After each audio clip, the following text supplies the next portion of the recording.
I want to put it in a bottle and send it off to sea and save it for a rainy day when I'm too happy. Good times are gone with you as memories warp and stretch and find themselves with tears and aching bones. I can still feel you against my leg, slumping. It happens to the best of us, and we are all the best of us. And I'll keep moving into tomorrow, even after 13 years. And when my chest gets tight, thinking back to you in 13 more, let the sea salt prove to me that the good times were the best. Like you.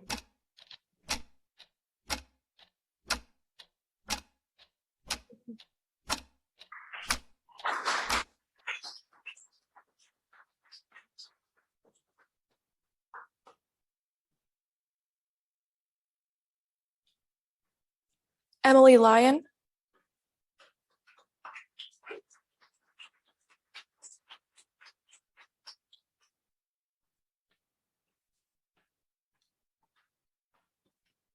Megan Hansen, the photographer of these images, said in an interview, "The cowboy now, as he is represented in culture, is maybe the last great American symbol of masculinity.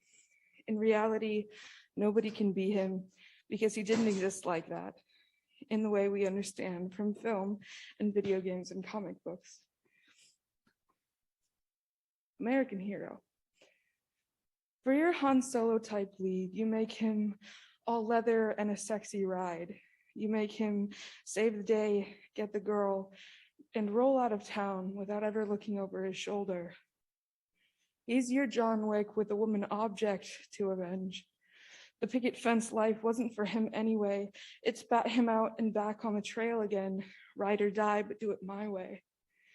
Your John Wayne cowboy whose home is on the road was written that way so he could leave before anyone else left him first. A ride off into the sunset scorched by loneliness. He loves too hard, or he feels empty for too long. Someone is always watching him, and when they aren't, the performance never ends. Andy is always just outside the door, and Woody can't stop pretending."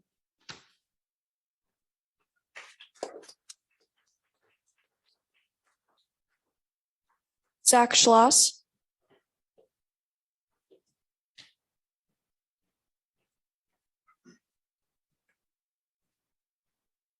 Lung purgatory. Grandpa's stringed palms cup the irrigation puddle gushing from the broken PVC. Water leaks through the exposed bone and dangling sinew of his hands. Blue lips kiss the brown murk surface. Diced peaches, pears, and mangoes clog the flesh of his windpipe. His choking jaw bites, gulps the air like a faucet washing down peanut butter from its epiglottis blockage. I watch his twitching fingers, whispering, "Better place, better place. Blue face, blue fingers, better place, better place." My knees press the mud smooth, pushing up grass roots until the skin gapes. I don't hold your hand. There's a better place. Ants bubble from your chest, your skin like cheese, tunneled, protruding like a dirt hill. Its peak erupts. A fountain of larvae white gush laces your fingers like a caressing hand. I can't hold it anymore. Your bone body, crumbled granules rolling between my praying hands. If there is no better place, there's nothing more to grab.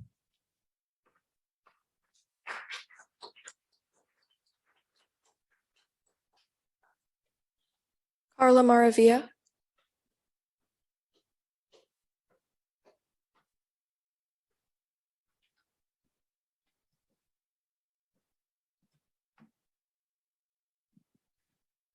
Told me to wag it.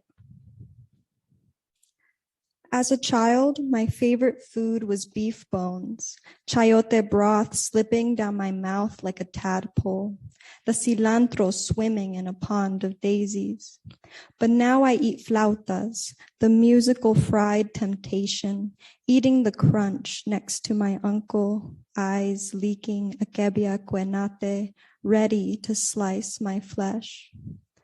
When I was 6, he pulled down his pants, told me to wag it like my dog's hairy tail. But his hairs had knots on each red lump, the stick bent out of place, a red rambutan's hairy shell, a vegetarian's testicle. He held my small hands together, heavy breath gasping, soy tuquiwano, soy tuquiwano, soy tuquiwano. My eyes a close shot on his tattoo, La Virgen de Guadalupe, her ink melting onto my face. Was I green or yellow, pressed to his flesh like a zoot suit, his eyes a California wildfire itching all over me? I remember when he walked in on me in the bathroom, saw my boarded chest, my white-lined flesh, and he told me to bow wow as he cummed, to please the mayordomo, pick the cherries in another hour, pick his purple plums first. Bow wow, I went, bow wow, swallowing the creamy flesh and big black seeds. The first time I was violated, it felt like boiling water, Mount St. Helens ash. I was a mud man opening a crate of birds, eating soggy bread, my head a lampshade, my feet wet moss, and my eyes a camera lens. When I think of that time, the air smells like lentejas, the rice under my shoe, and a sheep's yellow skin. To think that I come from El Pulga, a tiny flea rolling in the cerro under the beaded yellow jays, their skin a layer of pajacuaran, their eyes the dust of El Cometa, and I wonder, what have I thought of romance? I have said to curry favor and attraction. I have thought of it as a novela's rape fantasy in torrential rain down in Sayulita, Mexico. Come here, maracuya, come here, maracuya. He pinches my breasts, and when I scream, it sounds like limon con chile on a crescent slice of mango. My lungs a cat's yowl against my father's pleading whispers, my mother's shaking bones.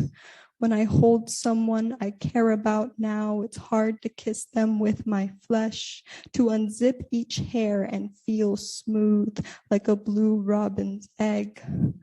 All I know is to wag it like a tail. How do you wag an egg, a woman's legs 12 feet apart? My father, El Flaco, gave birth to a robin egg, fought the blue jay inside himself, telling him to peck the skull and pour the yolk into a coke.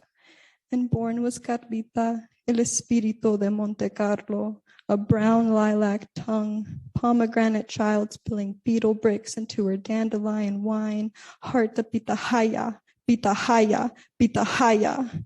Her caramel marker eyes, the jete, the drink of the gods, espirito lulo, a naranjia ribbon eel, quivering with stress. Thank you.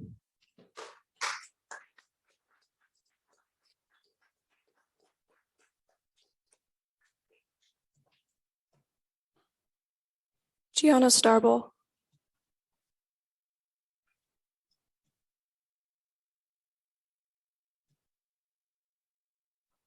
In utero, the love field we harvest together. No fears, not weighted. Please stay, dear one, be my wandering star orbiting in utero. With you in house, I am the Black Canyon. I am Columbia Basin, thick, fluid, constant. Body blooms. Once vacant, you save me from days staring at a blank, bleeding sun. Climb inside. You're a fox, you're a polar bear, and I am saving you. I make a cave, dear one, dark and moist and cool. Sniff. There are odd smells. Hot copper, burnt bread, Havarti, olfactory jackpot. Open for you. Heart glides wide, my belly splits a smile. Violet, violet, petals over metamorphosis. No sight, we feel static. Beside me, you fill every space that was empty with humid exhale, warm meadow weight on my stomach. You, other, beast, wild heart, satellite mind, cloaked in violet. Me, living doll, small and large. Static heart, static brain, petaled in violet. In the room, petaled violet.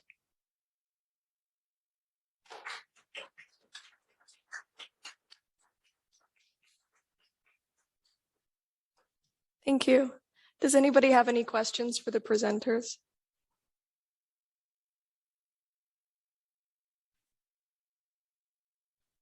Thank you.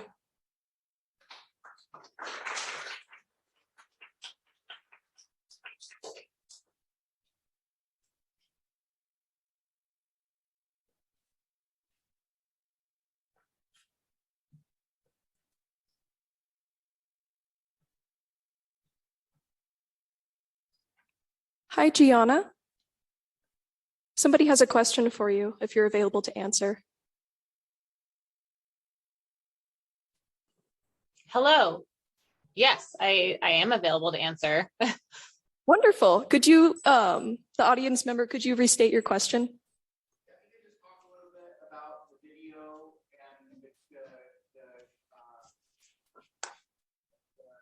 Aesthetic of it in relation to the text, and just what was the inspiration behind it?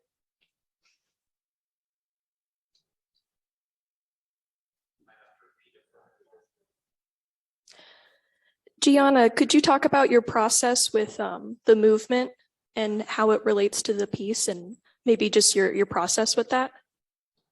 Sure, absolutely. So I feel like it was pretty straightforward for me. I really have always had, albeit inconsistent, a practice of movement, and I really like to dance, just to release, and I do that a lot in my spare time. And so when I wrote this poem, initially I wrote it in an advanced poetry class, and it was with a surrealist prompt to imagine something impossible within the physicality of the body. And so the poem is actually, it came from a thought I had after reading that prompt of what it might be like to give birth to my dog, who I really love and is a really important part of my life. And I feel a really deep, as cheesy as it sounds, connection to with him physically. And we run a lot. He's my running partner.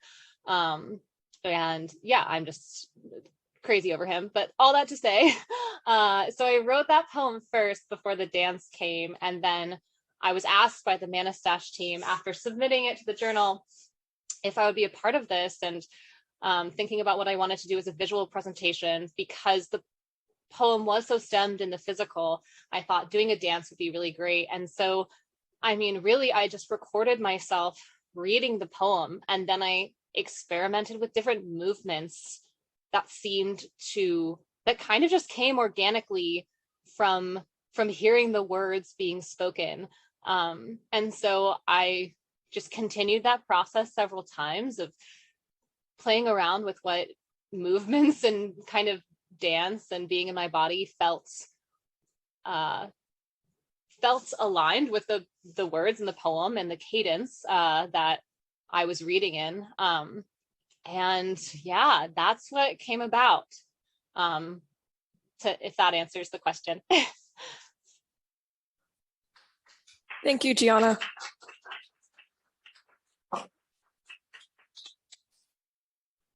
I was wondering if I could present maybe an impromptu piece that I wrote. Okay.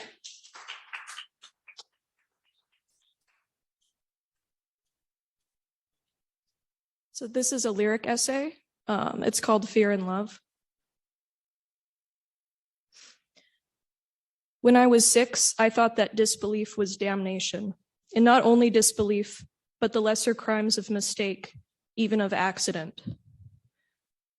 These ideas were not born from me. They were delineated, passed down, down, down, always down. A clothesline, strung from one brick building to the next. I'm towing the line, toe to toe, knowing that I am fallen, fearing I will fall. My first grade teacher told me that if I say something that is not true, that I believe to be fact, that it is actually still a lie.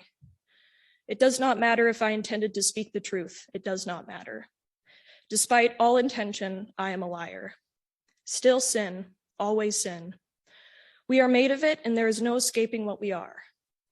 I lied awake that night, little fists balled, staring at the purple black of my ceiling above, wondering, have I done it yet? Have I told a lie? One that I thought was true. From then on, my nights ended with this routine, a relentless repetition of fearful repentance. I saw Satan in the dark of my room, in my dreams, in my thoughts, a faceless incarnation. How do I count my sins? How do I count my lies? I am taught, raised to squirm beneath the weight of my borrowed guilt. Fed up, I told God that if I repeat a mistake, he can just send me to hell and be done with it.